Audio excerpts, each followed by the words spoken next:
Shalom.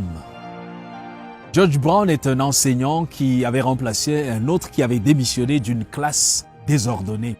Et dans une tentative de maîtriser sa classe, il a pris contact ce jour-là avec ses élèves, mais c'était beaucoup de bruit, un tintamarre, un désordre fou et des gesticulations. Mais il parvient quand même à convaincre ses élèves.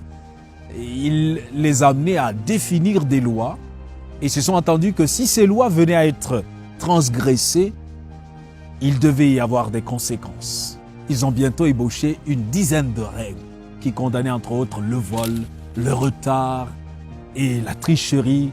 Et tout transgresseur devait donc recevoir 10 coups derrière, sans blouson. Un jour, un des élèves, on l'appelait le grand homme, ne retrouvait pas son goûter. Le lendemain, le voleur avait été trouvé. C'était le petit Jim. Le petit garçon tremblant est monté lentement avec un gros manteau boutonné, un blouson lourd qui était épinglé autour de son cou. Et il a plaidé, « Monsieur, vous pouvez me fouetter aussi fort que vous le souhaitez, mais ne me faites pas enlever mon blouson, s'il vous plaît. » Le professeur lui dit, « Mais vous avez aidé à établir la règle, Jim. Enlevez le blouson. Il faut ôter le blouson. »« Oh, messieurs, ne le faites pas. » a supplié Jim. Mais le visage sévère de l'enseignant n'a montré aucune clémence. Alors il a commencé à déboutonner le blouson. Et qu'est-ce que l'enseignant a vu? Le garçon n'avait pas de chemise. Il avait seulement des bretelles sur son petit corps squelettique. Et il se disait, mais comment puis-je fouetter ce petit garçon? Mais je dois faire quelque chose si je veux faire respecter cette classe. Ah oui, tout le monde était silencieux en ce moment-là. On voyait ce corps chétif. Comment se fait-il que tu sois venu à l'école sans chemise, Jim? Demande l'enseignant. Monsieur, mon père est mort et nous n'avons rien. Je n'ai qu'une seule chemise et ma mère l'a lavée aujourd'hui. Alors j'ai pris le manteau de mon frère pour rester au chaud. Avec un soupir assez lourd, le professeur a saisi avec hésitation le fouet dans sa main. Et en ce moment précis, le grand homme, victime de ce vol, s'est levé et il a dit d'un bond, « Monsieur, est-ce que cela ne vous dérange pas que je prenne la place de Jim ?» « Très bien, dit l'enseignant. Je sais que dans la Bible, il est parlé de quelqu'un qui a pris la place de quelqu'un d'autre. Êtes-vous tous d'accord? Il demande à la classe et la classe donne son accord. Et avec ce consentement, Tom a retiré son manteau et après 5 coups, la tige s'est cassée. L'enseignant a baissé la tête et il a pensé, mais comment puis-je continuer cette horrible tâche?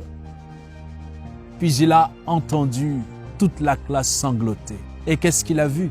Il a vu le petit Jim qui était le voleur s'est levé et il est venu embrasser Tom avec ses 2 bras autour de son cou et lui dit, « Tom, j'ai terriblement mal. Je suis désolé, profondément désolé. Oui, j'avais tellement faim. J'avais tellement faim. Je t'aimerais jusqu'à ma mort pour avoir pris la chicotte à ma place. Je t'aimerais pour toujours, Tom. » Oui, le salaire du péché, c'est la mort, mais le don gratuit de Dieu, c'est la vie éternelle en Jésus-Christ. La parole de Dieu nous dit dans Romains 5, verset 8, « Mais Dieu prouve son amour envers nous, en ce que lorsque nous étions encore des pécheurs, Christ est mort pour nous. » Et dans Jérémie 31, verset 3, Dieu parle à quelqu'un qui s'est éloigné exactement comme le petit Jim. « De loin l'Éternel se montre à moi. Je t'aime d'un amour éternel. C'est pourquoi je te conserve ma bonté. » Et le prophète Ésaïe de dire, le châtiment qui nous donne la paix est tombé sur lui. Et c'est par ses meurtrissures que nous sommes guéris. Te sens-tu éloigné de Dieu? Il t'aime encore. Il te tend la main. Tu peux embrasser ton Sauveur. Tu peux lui exprimer toute ta reconnaissance pour le pardon qu'il te donne. Parce qu'il t'aime. Et il veut t'avoir tout à lui. Et si tu t'es égaré par ta façon de vivre, tu peux revenir vers ton Sauveur, qui est toujours disposé à te recevoir. Il a pris sur lui ta peine. Il a porté sur lui tes fardeaux. comme le brigand sur la croix, comme la femme surprise en flagrant délit d'adultère, comme le roi Manassé qui avait sacrifié ses enfants au dieu Moloch en les brûlant au feu, comme l'enfant prodigue qui avait dissipé et gaspillé toutes ses ressources. Dieu veut t'accueillir et te recueillir et te pardonner.